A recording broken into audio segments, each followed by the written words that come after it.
Hi, this is Regeline Sabat, also known as Gigi. You're listening to Walk With Me podcast. My guest today is Darla Evon. Darla is a life mastery consultant, dream builder coach, and master board certified NLP and MER coach, as well as a facilitator at the Heart Math Institute. And Darla is a leader in transformation and empowerment. Welcome to the show, Darla. Hi, thanks for having me. I'm so excited to be here with you and your guests. You're welcome. It's an honor to have you here today. Now, why don't you start off by telling us more about you and where you are from? I am from Manhattan, Kansas, which is about an hour west of Kansas City. I lived in Denver for 30 years, so I'm new to Kansas again. Kind of came back to my roots during COVID, and here I am, right? So what am I about? I am a life mastery consultant and coach, and I am a dream builder coach. I am an author of 2 books, Broken to Beautiful and Short, Sweet, and Sacred. And I'm also a speaker. And I used to be a dental hygienist, and due to a car accident, I went to Wichita State University. We were just talking about that, being from Kansas. And I wasn't supposed to be a dental hygienist. God had other plans for me. And so I broke my neck, and I found myself becoming a spiritual hygienist instead. So I used to clean teeth, and now I clean souls. And I'm just here to be a beacon of light where there is darkness in our world. I love it. I love it. Now you're known as a spiritual hygienist. So I love the shift there. But you mentioned an accident. Talk to us a little bit more about that accident and walk us through the moment where you had broke your neck. And what were your thoughts in that moment? Did you think your life was over? And how did you shift your mindset from a negative mindset to a positive mindset? So in that moment, I was driving on a 2-lane highway, and out of the blue, I got hit from behind, and I broke my neck at C5-6, and I've had 3 spine surgeries. C3, 4, 5, 6, 7 is fused, and it really rocked my world. I went down this downward spiral, as you can imagine. I lost my career in dentistry. I lost my identity. I defined myself by my career and all this. So for the longest time after that, I would say I'm a disabled dental hygienist, and it kept me in this lesser than place. I was stuck in that victim mentality, if you will, that happens when we go through crisis in life. And I've been through a lot of crisis, and the car accident is one of many, but it woke me up. It woke me up to that I am so much more than a dental hygienist. And so I'm like, what do I do now with my life? Like, I'm on disability. I'm learning to walk again. I'm transitioning to the new Darla.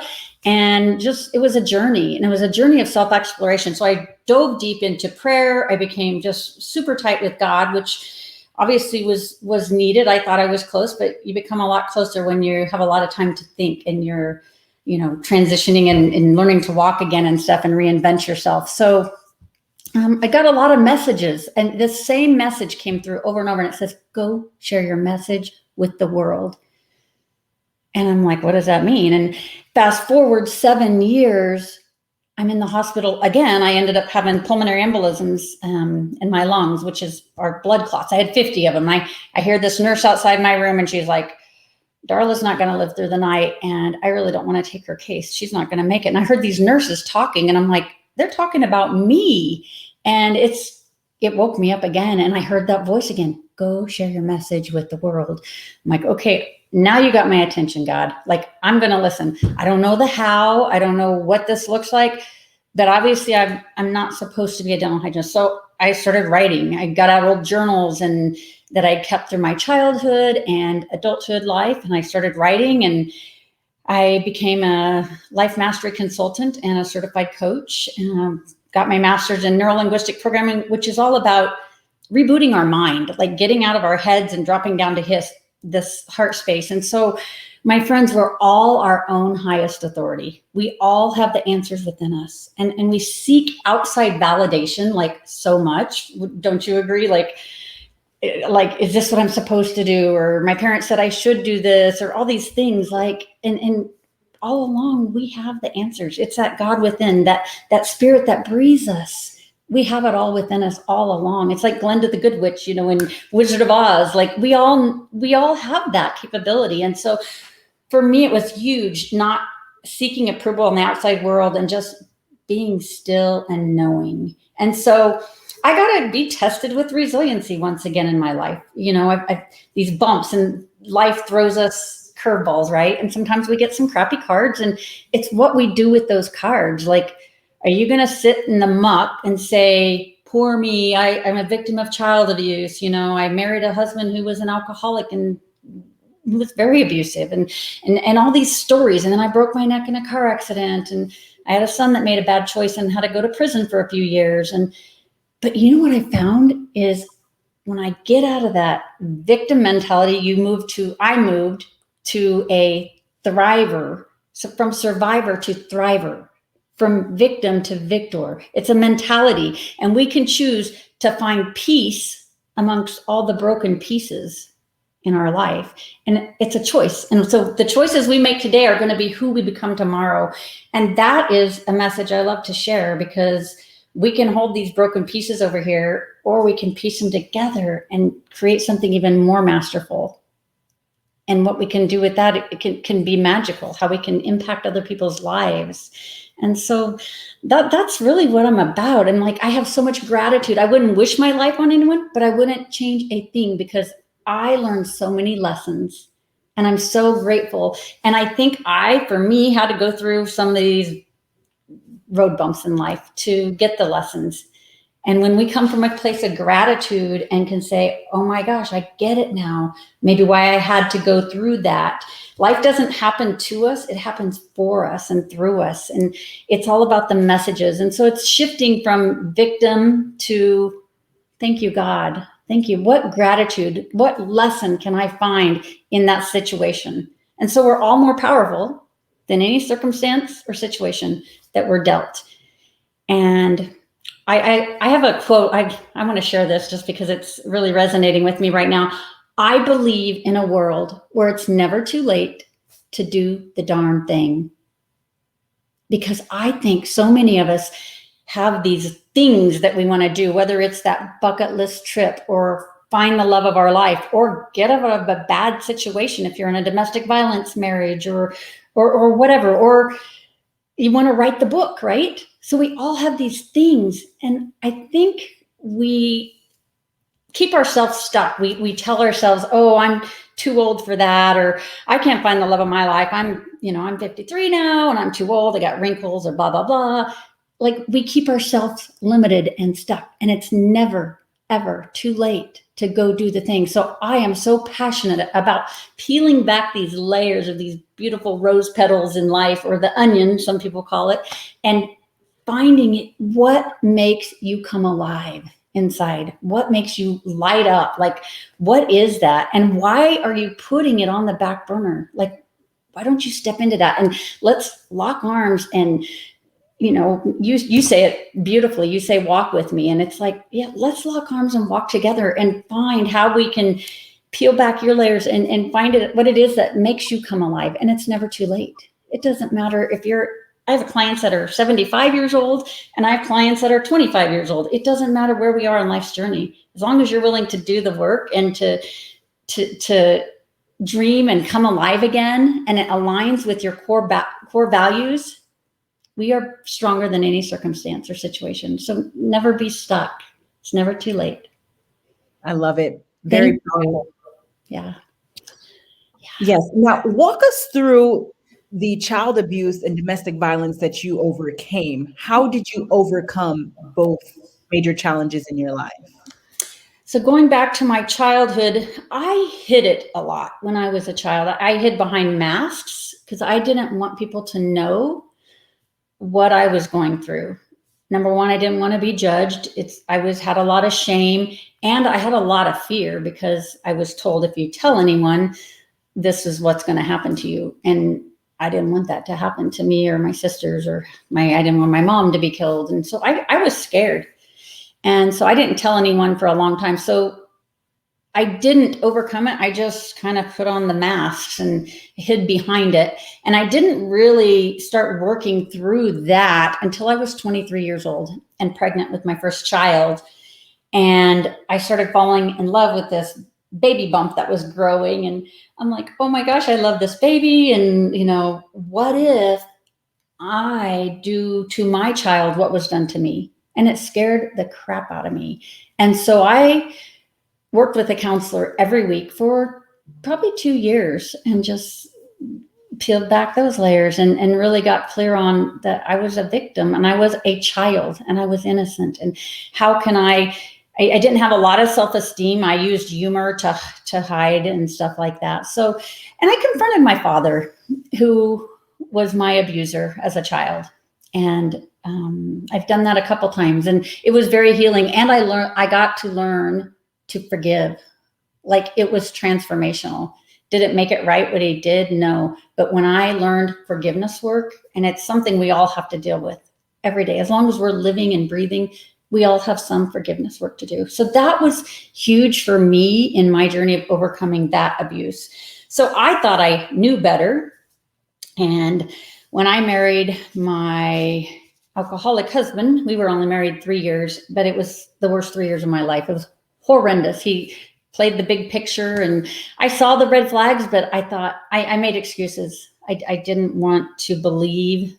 I'm like, oh, he just was overserved that night. He drank too much, and he didn't mean to leave that bruise on my arm. And so I would come up with all these excuses, and finally it got scary. And even after the first year, I knew I needed to get out, but how to get out, I didn't know.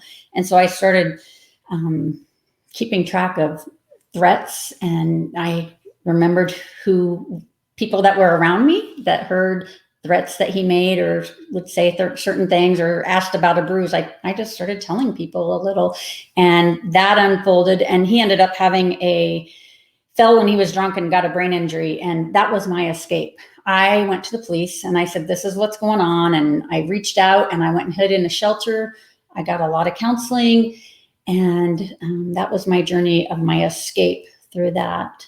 But it was a scary time. And that took forgiveness work too. And it took forgiveness work for me, because, like, oh my gosh, how did I not know better? As a child, you're innocent. But as an adult woman, I chose into this marriage, right?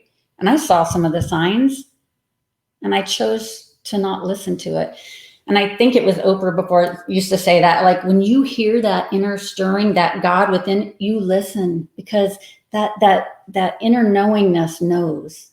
If you think there's a red flag, it's a red flag, and listen. Like, don't discount any of that, because so many women don't get out alive.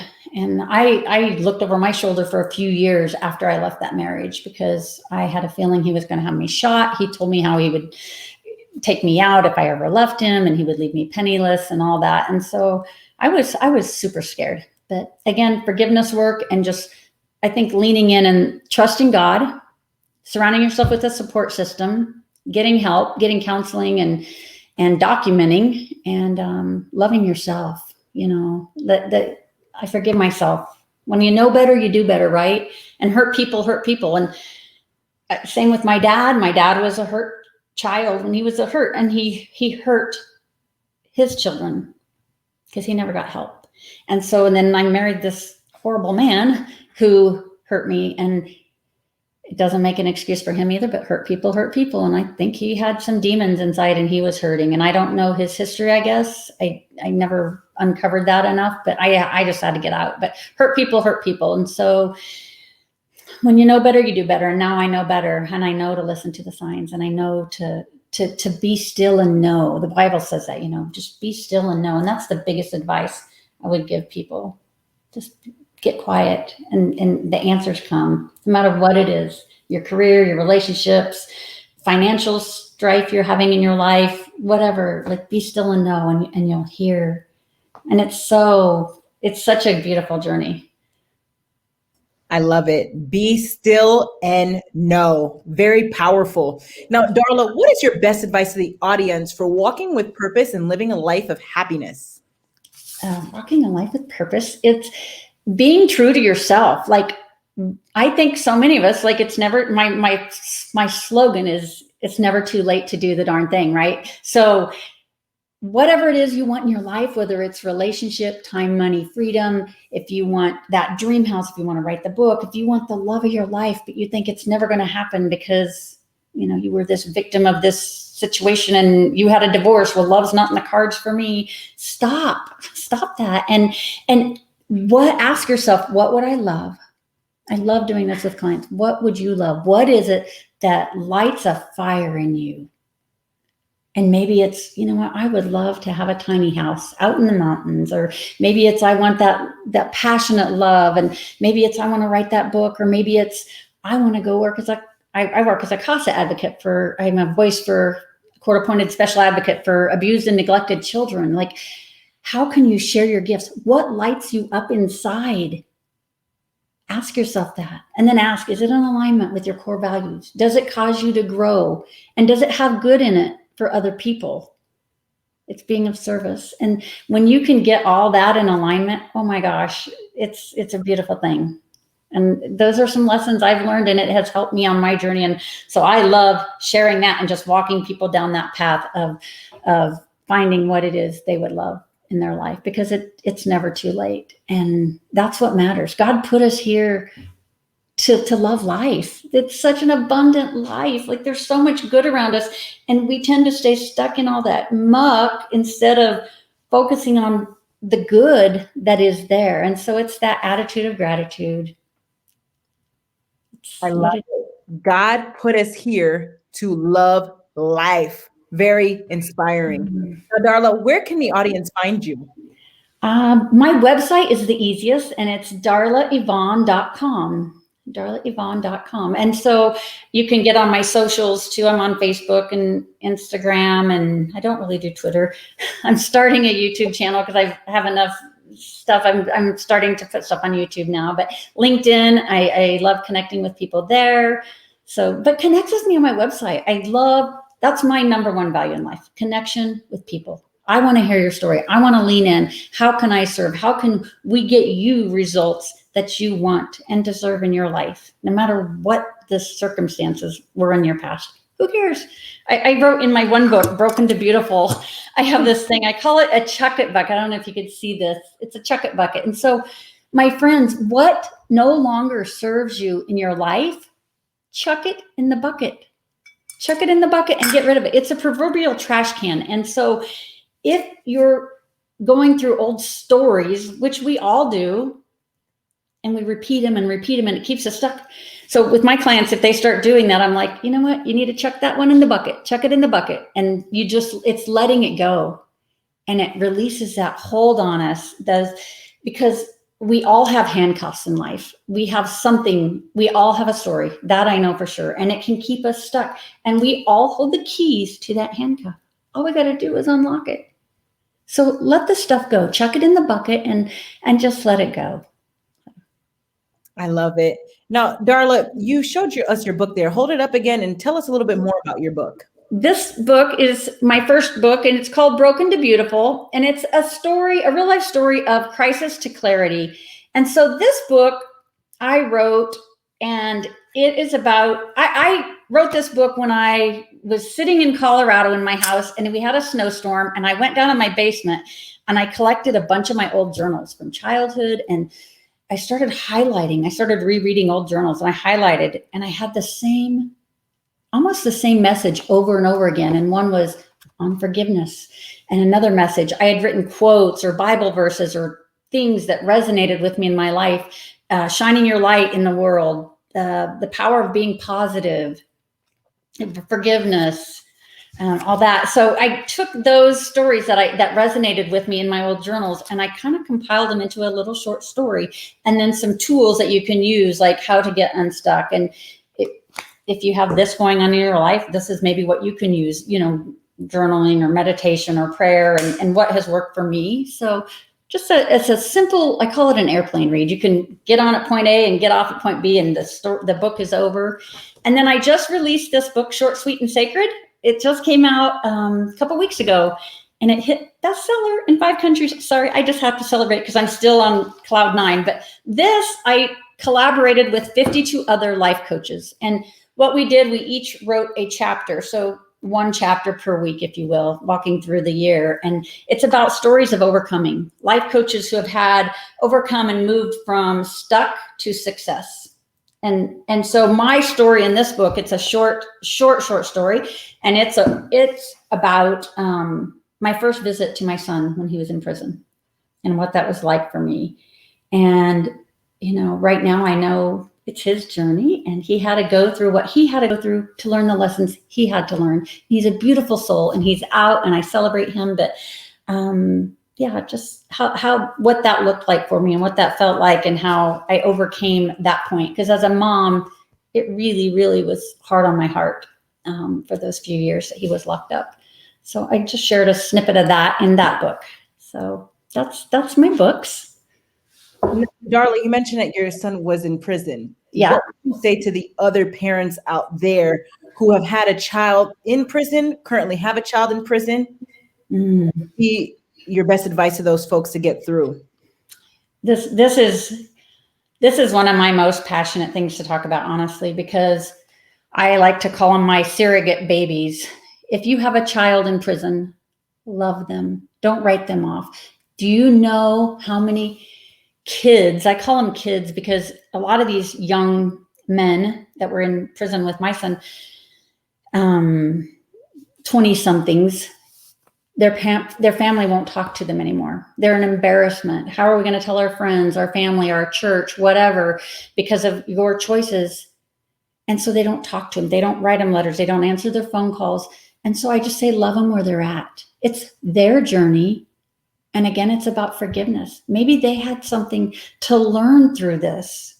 They're still lovable. We are all created equal. God loves us all the same. And so I'm going to share just a little story. When I was on the phone with my son once, I started a phone account. He called me and he's like, Mom, there's a kid. I'm going to call him Kevin. And he said, he is 21. And he said, he came to me yesterday and he said, who answers all your phone calls? Like, you call and people answer your phone calls. Like, how lucky are you? And he's like, oh, that's my mom. And he said, and you get mail. I wrote him a letter every day. And you don't have to do this, but for me, it was healing. And for he and I, it was a healing journey. And it's a book someday. It's going to be called Letters Behind Bars. And it's a mother-son transformational journey of healing and how our relationship actually flourished through the letters we wrote back and forth. So I saved all my letters, he saved his, and I'm gonna compile them into a book and of that journey while he was locked away. But so this kid, going back to Kevin, he says, I would do anything if one person on the outside world acknowledged I was alive, would write me a letter. And so I started writing him a letter. And so I asked my son, because I can be naive, and I'm pretty vulnerable and authentic. And I want to love, and I need to be careful because some people aren't safe in the prison situation. Maybe they have an ulterior motive. I don't know. So my son's like, Mom, this person's just genuinely a good person that made a bad mistake one day. And we're all one mistake away. One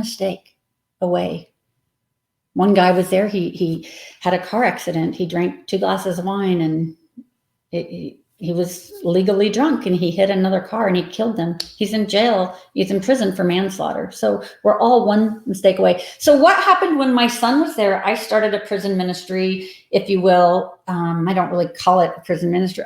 I started a phone account. And so I put money in this account, and I told my son, if you have any friends that just are good people and that are hurting and just want someone to pray with them, or someone to just call and say, how are you? What is it that you want to do when you get out? What would make you come alive? Like, if you could do anything and wave a magic wand when you get out, what would you love to do?